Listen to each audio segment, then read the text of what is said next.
You didn't necessarily do it the easy way, but you're in the draw for the second round of the FA Cup. What's your thoughts on your team's performance in the 120 minutes? Yes, so that was the objective, to get into the next round, which we did. In terms of the performance, I thought we started the game really well. I thought we had control of the game. I thought our decision making was good. I think we took a deserved lead, to be honest. And then I think the second half, I think we sort of they come into it a little bit in terms of how they went about it and what they done. And I thought they sort of were in first contact and second balls, and we started making. Well, it was like end-to-end type of thing. We ended up starting booting the ball ourselves from the back, which is, when you come into these places and they ask you these challenges, you've got to be able to stand up and be brave and get yourself on the ball and pass the ball. I thought we'd done that more so into the extra time as well. How much credit do Gainsborough and Russ Wilcox deserve for what they did at half-time in normal time and the way that changed the game in the second half? Just everything, Dan. I mean, I couldn't praise Russ enough. I mean, I've just said before about how he set his team up. I know I've done my research on them. They're going really well in the league. They've had a good result in the FA Trophy. So, what Russ has got and what he's got there, it's a full credit to him and the club. I think they went about in the right way. As I said before, he set his team up really well, and he posed a load of challenges, a load of questions, which we had answers for. The last answer was getting the winner in the end. You mentioned the first goal that you scored in that first half. I know Gainsborough felt there was a suggestion of offside about that goal. How did you see it? Well, I couldn't see it from where, because we're sort of right up there, Dan, so I couldn't really see that. I don't know whether you've got beauty of the of replays and stuff like that, but I don't really know myself. All I know is that Paddy scored it, and it was great. I'm just made up. Tyler was back on the pitch.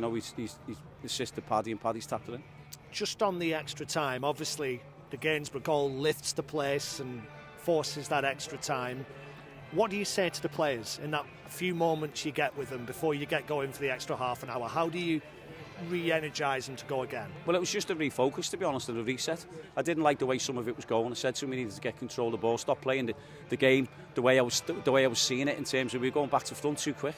So I think our decision making was poor at times. I think once we got that message across more so into the extra time, and to say to the lads to get on the ball and be brave enough to get on it, because the end of the day is credit to them, but they're a part-time team, so there's no easy games in any league, if you like, and you could say this is their big night and big day, and fully deserved, by the way, but we've got to do a professional job. And I think once the lads got themselves on the ball and started passing the ball, I think you could see that our fitness, if you like, it took its toll on them.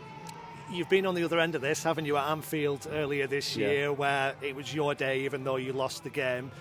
You're on a hide into nothing if you're the Football League team in those situations. The most important thing, I guess, was just get through and try and get through round two and try and be the underdog again in round three. Is that fair? 100%, and that's all it is. When you play any cup game, it's about getting through, and it's, we won't be looking back on this and whenever and saying, how we got through. We just know we won the game. And that's the objective in any cup round, to get through. You can analyse and overanalyse things and stuff like that. Just win, get yourself in the hat, and that's it, and get a good tie in the next round. You mentioned Tyler Walton and Sean Worley. You went really strong with your team selection, took it very seriously. How much of a toll will 120 minutes have taken on a lot of those players out there? Well, I think it will. It will, won't it? And even like the trip, so the trip coming in and the trip going home. So we'll look after them. We'll make sure they recover. As I said, we'll go again for the Chesterfield next week. Any preferences in the draw? I've just been asked the same question. So last year there was harping on about, I wouldn't mind getting Everton, because I'm obviously an Everton fan, and Jed Brannan. If I don't get Everton, Jed Brannan, get Liverpool, and we got Liverpool last year. So I'd love to get Everton this year. Got to get yourself through round two first, though, exactly, Dan. That's it, mate. So that's what the question I've just been asked, and that's how I answered it as well. Exactly the same. So let's hope we get a decent one in the next round, and we can get through to that.